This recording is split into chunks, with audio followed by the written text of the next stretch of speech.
Jæja, nú höldum við áfram dagskrá það sem frá var horfið og við byrjum núna með erindi sem að Rasmus Block ætlar að halda og I will introduce him in Icelandic too so you don't know what I'm saying. So. That's probably good.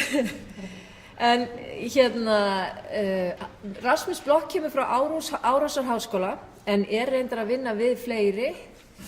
Hann þar í forsvari fyrir Kennslumiðstöð sem á sviði Business and Social Science sem svona eins og sviði okkar Kolbrúnar.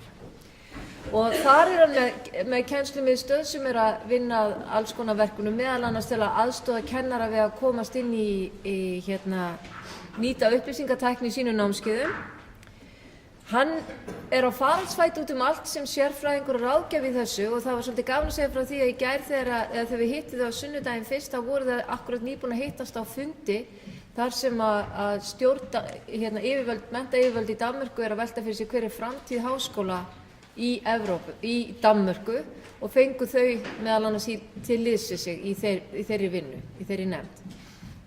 Þannig að Rasmus hefur komið víða við og fjarskafróður bæði nám og kennslu og blended learning en líka sérstaklega hvernig stofnanir geta staðið að því að innleiða. Þetta svolítið sem að tengist við þessu Þuríður endaði á fyrir hádegi.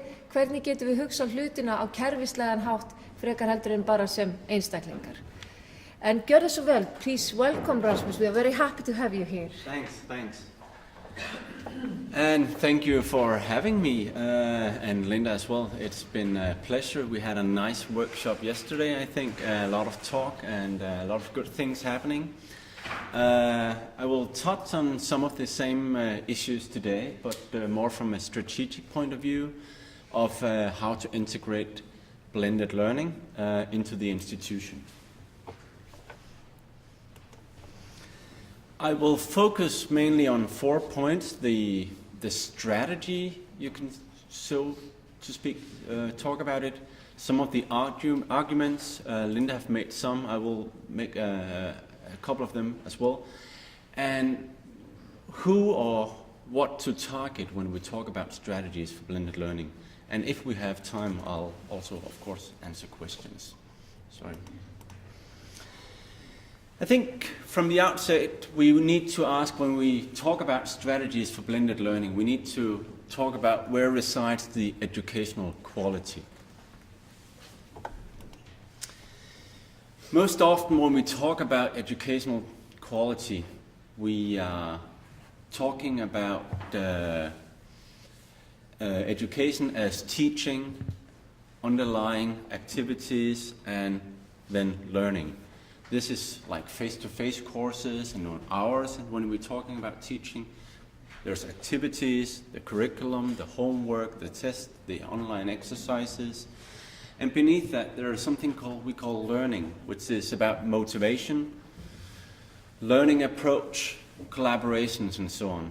And sorry for the cameraman, I'm not very used to standing still. My mind doesn't work when I'm standing still, so I'm drifting a bit, so sorry for that. Often we target teaching as the top of the iceberg when we talk about quality. But I think it's important to look beneath the surface of the iceberg here, to look at the activities and to look at the learning. And the often case scenario for strategies into the quality of education is that we are targeting the top level. Often we try to focus on the face-to-face things of courses, of preparation for teaching, on productions and so on, and lesser to focus on tests and exams and cases, collaboration, assignments, and underneath that also the teaching beliefs, the teaching approach, motivation, local didactics, and so on. And I often see strategies that are targeting teaching. Sometimes they don't even target teaching. It's just a strategy there, not targeting anything. And it somehow is an idea that if we target teaching as the only thing, it somehow grow also to to work with learning activities and alter learning, so on. But I would propose that when we talk about making strategies in general for education, that we need also to target beneath the surface. We are, of course, targeting teaching, but also targeting learning activities and learning culture. I mean, most of the learning effect we know is not only in the teaching and understood as the teaching in the face-to-face mode. It's about what students do and how we go about understanding it. Also, I think it's important to say that strategies for e-learning and blended learning, I have worked with it for over 10 years, and it's often being introduced by by technology coming. We are often, some are in love with technology. We think it can do a lot, so it informs our way of talking about strategy. We also know that often internationalization is a hot topic. What are others doing in the US, in other countries, and so on. Or often we also have a vision for the future.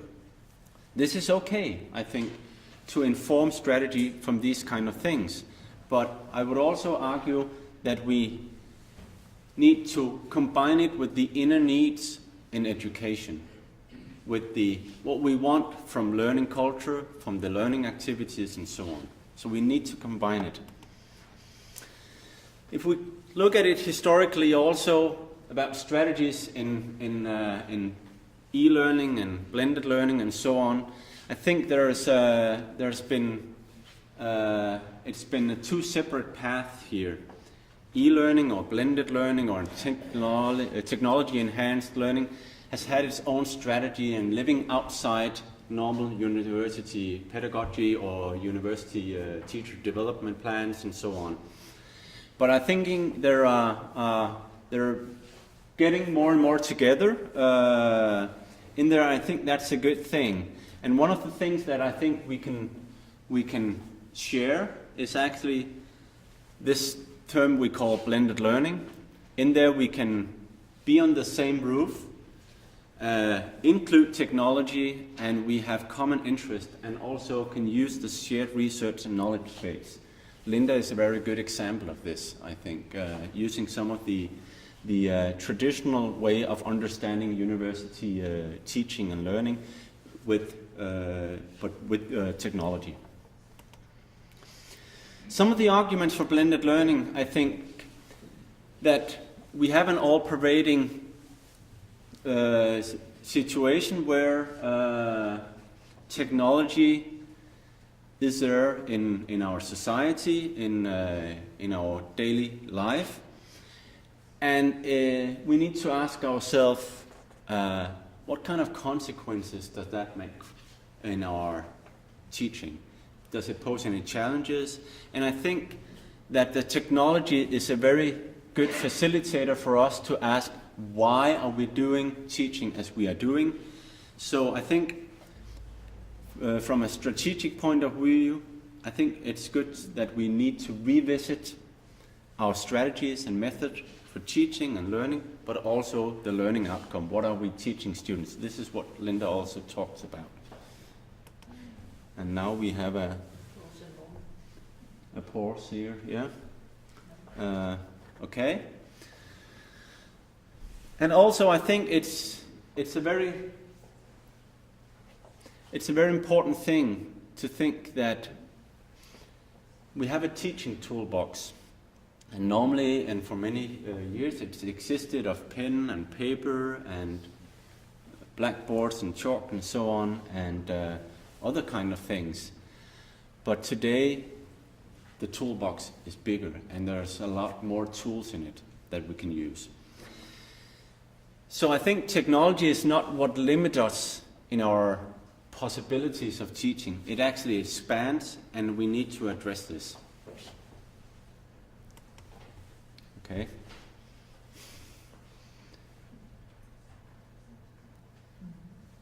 Yes. I can't remember my next slide, so, but there it is, yeah. So there's something new going on with all the technology, and it's all pervasive and introducing itself into our daily life, into teaching. We have lots of new tools and so on. But I think also we need to understand, where does media play a role in our education? When we talk about a course, I think normally we have the field of didactics and pedagogical choices mainly exist of 5 different themes. We need to address goal and learning outcome. We need to address test and exams. And what are the themes, what are the content we are teaching in class, and which kind of method are we using. And also, which kind of media do we use? So media, and this is also a model that says that in order for this to promote deep learning, we need to have them aligned. So it's to understand that media is just one component in a whole course. It doesn't, so to speak, gets to be the number one here, but it has to coincide. So when we are talking about alignment, about goals and learning outcome, what is it in a course as a teacher, what must be learned, of which level, the taxonomy, towards which learning outcome and so on, which argument for choice of content. This is things that we need to ask ourselves. How do we use what methods are we using in our classes? Are we lecturing? Are we in the laboratory? Do we organize it as self-organized and learning? Do we use counseling and so on? These are arguments that or choices that we need to have good answers for as teachers. This is what we do in our everyday life. And media is a component here where we need to ask, which of these media, the analog, the digital, the blended, all these kind of tools, which of them best support these choices? It's not the other way around. So there's a shift of paradigm here from when we talk about blended learning, from teaching to learning, from courses to activities, from the teaching hours to learning outcome. A lot of strategies and a lot of talk about education and teaching is about talking about teaching hours. I think it's really important that we talk about learning outcome.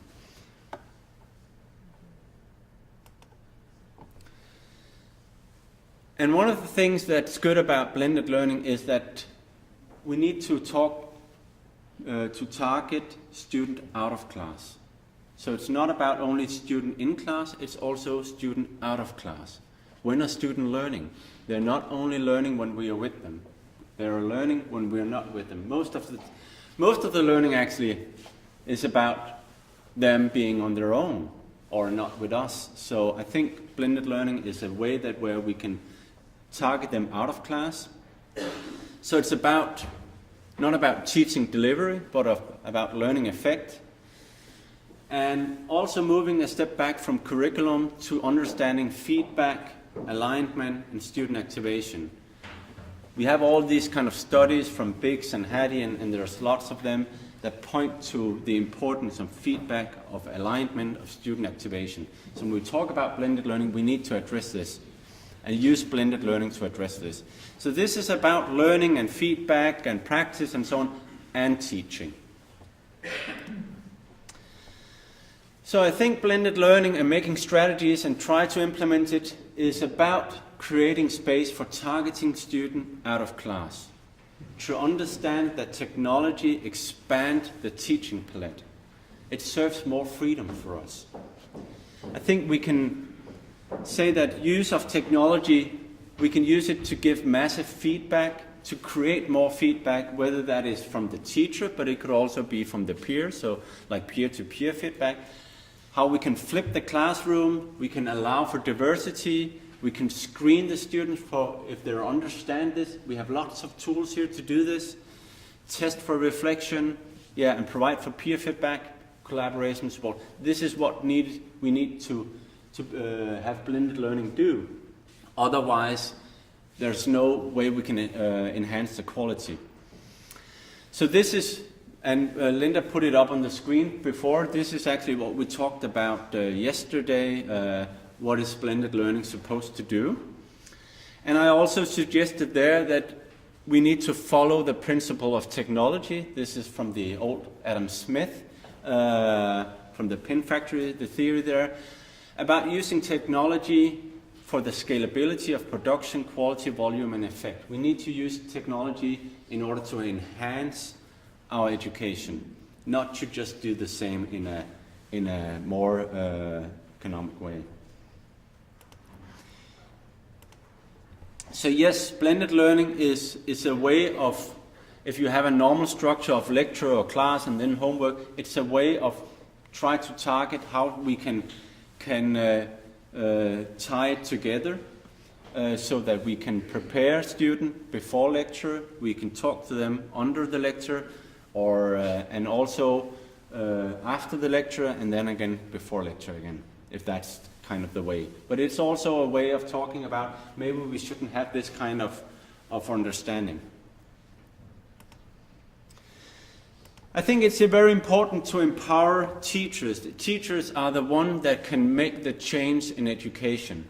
So we need to have strategies for blended learning that target teaching, activities, and the learning culture.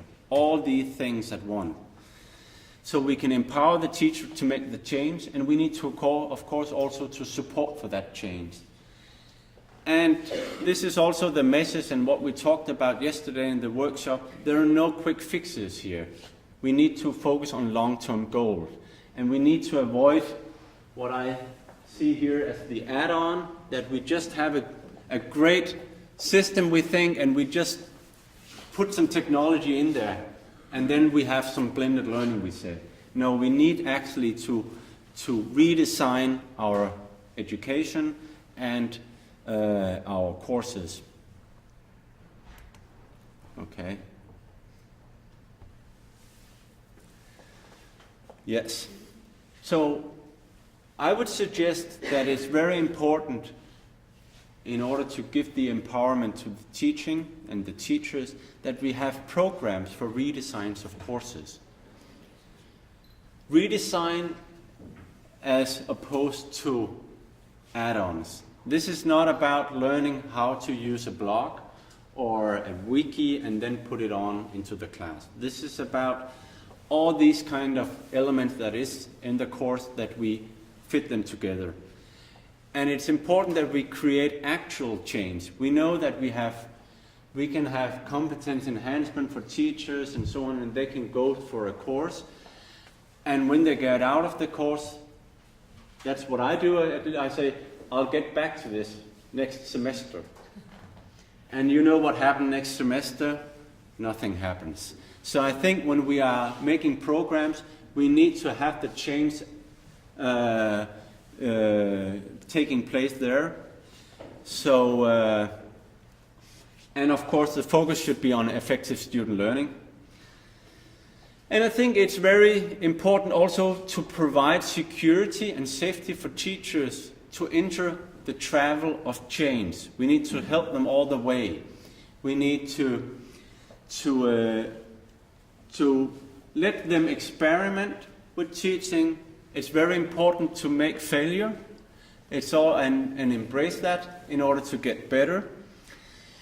And in order to do this, it's also important to understand from a strategic point of view, these people that are there are supposed to help teachers change the quality and enhancing it, the educational developers. We also need to take them into account, because these people are needed, and if we are heightening the quality, we also might need these people there. So we cannot have a strategy for enhancing quality in education if there are no people there available for us to help them. So we also need to have them in place and to grow them, and so to speak. So we need also to work on several levels for cultural change. I think what I'm trying to say from the outset, it's not only about teaching, it's about teaching beliefs. There's a whole culture underneath this that we also need to start discussing and to changing. And we do this by talking together, by working together, experiment and discuss and so on. And of course, when we're talking about blended learning, it's also about a good infrastructure. Computers, Wi-Fi, learning management system, bring your own devices, strategies, and so on. And it's about today also what we call big data, and is about evaluation of all things. Once we have it digital, we have a lot of good things where we can evaluate and we can draw data from that can enlighten or enhance the way we see it. And when we empower for change, this is what we also talked a little bit about yesterday. I think it's very important that the whole organization are working on the same vision. We are motivated for it. There's enough knowledge about what this is about. And we encourage to the practical experiment of it, and reflect on it, and we work together. We need to avoid the Lone Ranger approach where each teacher is responsible for only his or her course and they don't talk together and about it. This is not the way we can go about it. So change and quality comes from facilitation and support. It does not come from that somebody's just saying we need to do this.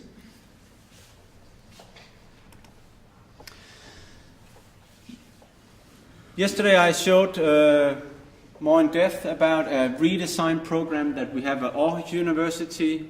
It's an old program that we have redesigned over some years. We call it Go Online.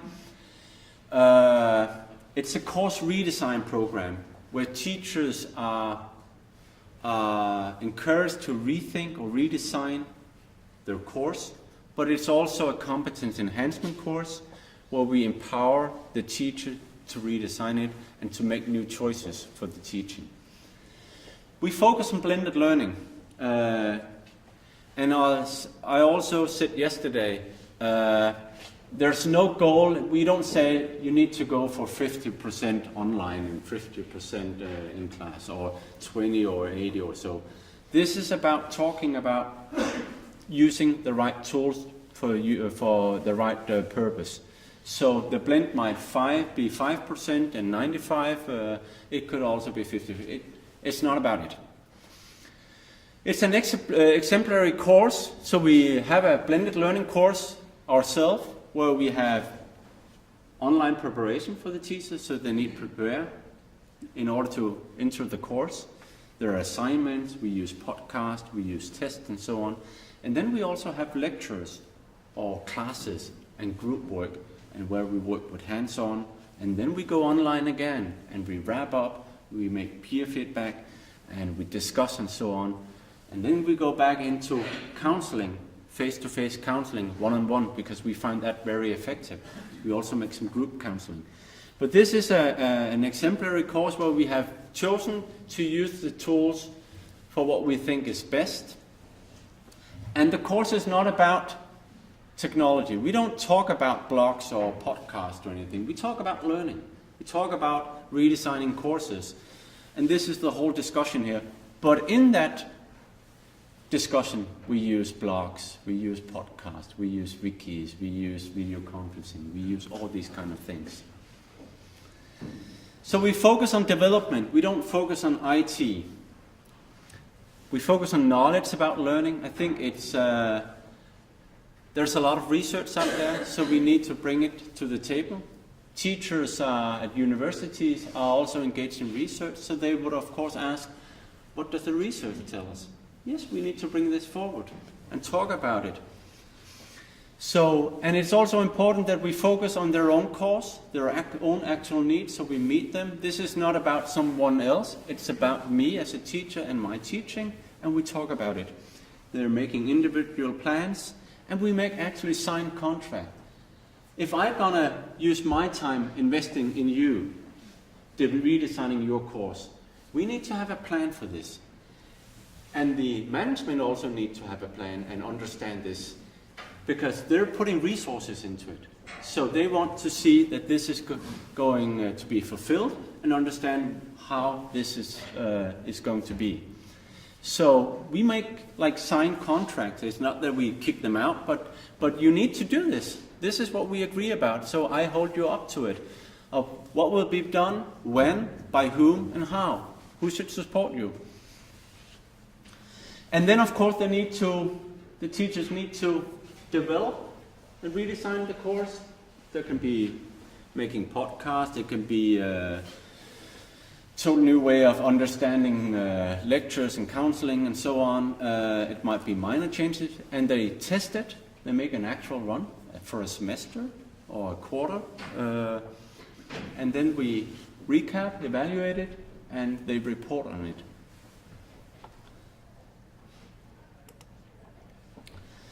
So in my view, implementing blended learning into the organization is not about introducing certain technologies into the learning environment.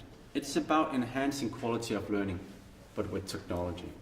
So we use technology as a facilitator to talk about teaching and learning. So any redesign or enhancement should be welcome, with or without technology. I wanted to end this with some of the thoughts in general about educational development. Recently at our Aarhus University we have an American professor, D. Fink, visiting us.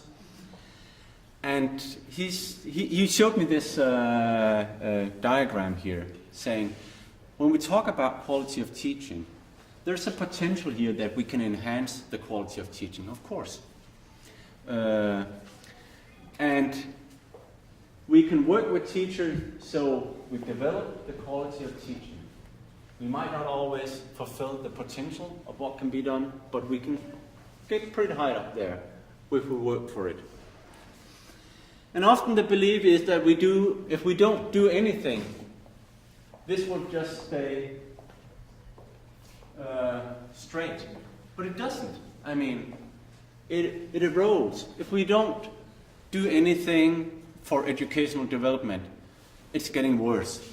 It's not just stay the same. So this is just also a reminder. And he actually proposed that normally we are talking about the norms of teaching and research and administration. In Aarhus, it's like 50-40-10. This is like the norm. In some places, and in some researchers, they have more research and so on. This is the general norm. Why don't we have a norm for development? Why isn't there a number for development here? In many companies that's the size of universities, there will be a norm. They won't allow, as we talked about, I think Linda gave an example of a dentist. They won't allow a dentist not to be further competence enhanced for 50 years or 40 years. So I think we need to address this. And we also need to understand that quality of teaching is a whole organization responsibility. It's not only teaching or teachers that we can say, go fix it. It's the whole range of in the organization that need to work together on this. Recently, Linda and I was with Simon Barry, and he talked about the key elements of effective strategy for educational development. And he talked about we need to conceptualize what kind of development we want. We need to have the stakeholders in place to understand this. We need to have a plan for implementing it. Who's going to do this? We need to talk about curriculum, how we assess, staff development, quality assurance, and also we need to understand all these kind of changes we do. Do the student get it? Is it enhancing the quality for them? If not, we're on the wrong track here. So, I wanted to show you a small video. Maybe some of them you know it, but if we don't do anything, I would suggest This is irony here. You get it here in the Nordic countries. I would suggest if we don't do anything, we might as well have the 5-minute university. I find that education, I think it don't matter where you go to school. Italy, America, Brazil, it's all the same. It's all just memorization.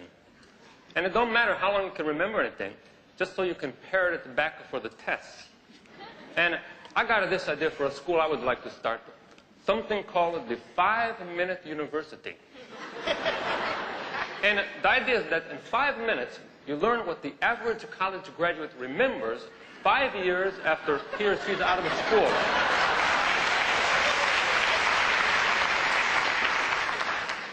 With the cost of like $20. That might seem like a lot of money, $20 just for 5 minutes.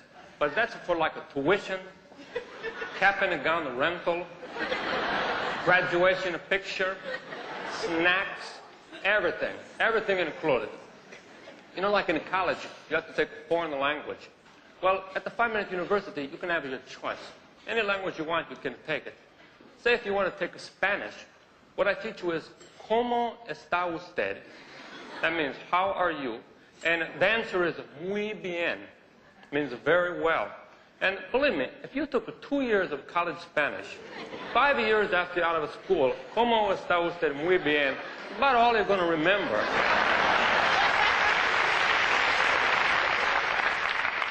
So in my school, that's all you learn.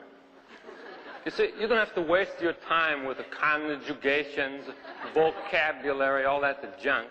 You just forget it anyway, and what's the difference? Economics, supply, and demand. That's it. Business is you buy something and you sell it for more. Theology, I'm going to have a theology department, you know, since I'm a priest, it's only right.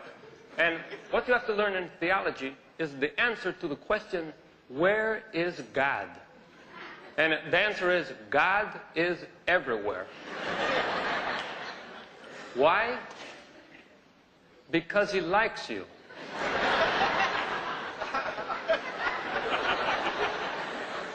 That's a kind of a combination of the Disney and Roman Catholic philosophies. It's just a perfect for the late 70s or early 80s, you know? Just a perfect. Well, after the courses are all over, then it's a time for a little Easter vacation. No time to go to Fort Lauderdale. Only lasts like 20 seconds. But what I do for you, I like to turn on a sun lamp. You know, I give you a little glass of orange juice. That's the snack part, orange juice. And then after vacation, you know, after you swallow it real quick, then it's a time for the final exams. I say to you, ¿Cómo está usted? You say, muy bien. Where is God? The God is everywhere. Economics is supply and demand. Then I put on your cap and a gown. I get out to my Polaroid camera, you know, make a little snap a flash a picture for you. I give you the picture. You give me $20, I give you a diploma, and you're a college graduate, ready to go. Yeah, you get it, right? So, thank you.